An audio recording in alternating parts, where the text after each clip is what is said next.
तुलसी माता की कथा।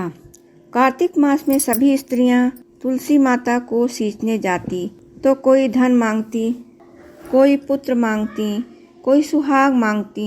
सब कोई सींच कर आ जाती, पर एक डोकरी सवा पहर रात को उठती और सवा पहर दिन चढ़े तब तुलसी माता की पूजा करती।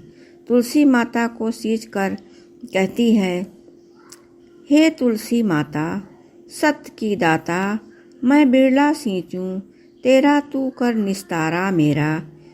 तुलसी माता बहू दीजिए, बेटी दीजिए, पोता दीजिए, लड्डू दीजिए, पीताम्बर की धोती दीजिए, गहना दीजिए, घी का घड़ा दीजिए, मीठा मीठा खीर और पूड़ी दीजिए, दाल भात का भोजन दीजिए, धन दौलत दीजिए, बेटा पोता को काम दीजिए, तुलसी को पता दीजिए, मुंह में गंगा जल दीजिए, सूरज की साख दीजिए, जल यमुना की नीर दीजिए, 11 को दिन दीजिए, मारूं तो बैकुंठ में वास दीजिए, चंदन को दाग दीजिए, मरूं तब आप श्री कृष्ण को कंधा दीजिए, हर हर करते बैकुंठे जाए।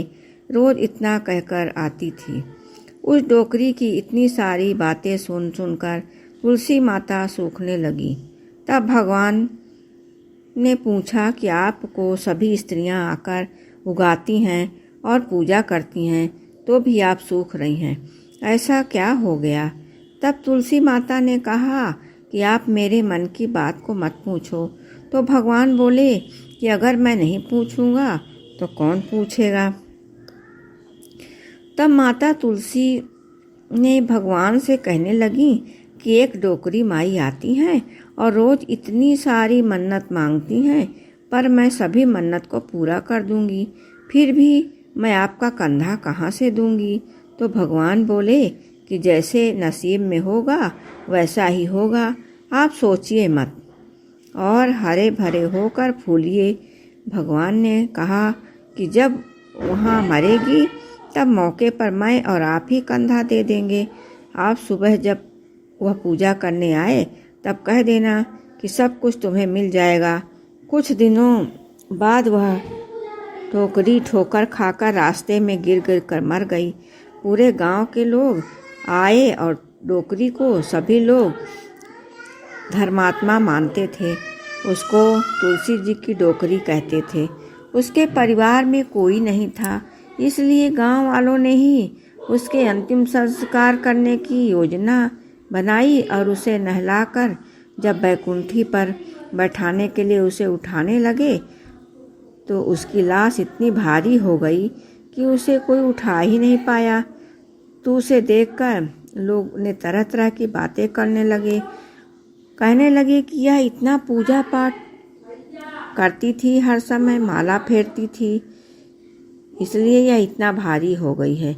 यही परे गांव में चर्चा होने लगी कि डोकरी माई कोई भक्ति नहीं करती थी, यह छल कपट करती थी। हम जिसे धर्मात्मा समझते थे वह पापी है, जो कि किसी से भी नहीं उठ पा रही है। इधर भगवान ने सोचा कि मेरे भक्तों की निंदा हो रही है, इसलिए भगवान ने बूढ़े ब्राह्मण का भेष धारण करके आए और वहाँ पर एकत्रित होने लोगों से पूछने लगे कि यहाँ पर इतनी भीड़ क्यों लगाया गया है। सबने जिससे लोग कहने लगे कि यह डोकरी माई मर गई है और पापिन थी, जिससे वह किसी से उठ नहीं रही है। सब उठा उठा कर उसे थक गए हैं। तब ब्राह्मण ने बोले कि मुझे एक बार डोकरी के कामों में कहने दो, फिर वह देखो उठती है नहीं। तो सभी लोगों ने कहा कि आप भी प्रयास करके देख लीजिए। तब भगवान ने डोकरी के कानों में कहा कि यह डोकरी माई देखो मैं आ गया। और जो डोकरी पूजा करते समय शब्द कहती थी वह शब्द उसके कानों में कहने लगे, तू बिरला सींचूं तेरा, मैं करूं निस्तारा मेरा। डोकरी माई बहू ले, बेटी ले, पोता ले, लड्डू ले, पीताम्बर की धोती ले, गहना ले, घी का घड़ा ले, मीठा मीठा खीर और पूड़ी ले, दाल भात का भोजन ले, धन दौलत ले, बेटा पोता को काम ले, तुलसी को पता ले, मुंह में गंगा जल ले, 11 को दिन ले, चंदन को दाग ले, श्री कृष्ण का कंधा ले। इतना सुनते ही डोकरी हल्की हो गई। भगवान ने बोला, आओ और उसको उठाओ। भगवान ने हाथ लगाया और डोकरी उठ गई। सबके आश्चर्य हुआ। उसे खूब धूमधाम से ले गए जाया गया। भगवान ने उसे अपने कंधे पर ले गए। पूरे गांव में डोकरी की जय जयकार होने लगी। चलावा बहुत ही अच्छा निकला था। डोकरी का चलावा बहुत ही अच्छा निकला था, जिससे उसको मुक्ति मिल गई और वह बैकुंठ चली गई। सभी लोग देखते रह गए।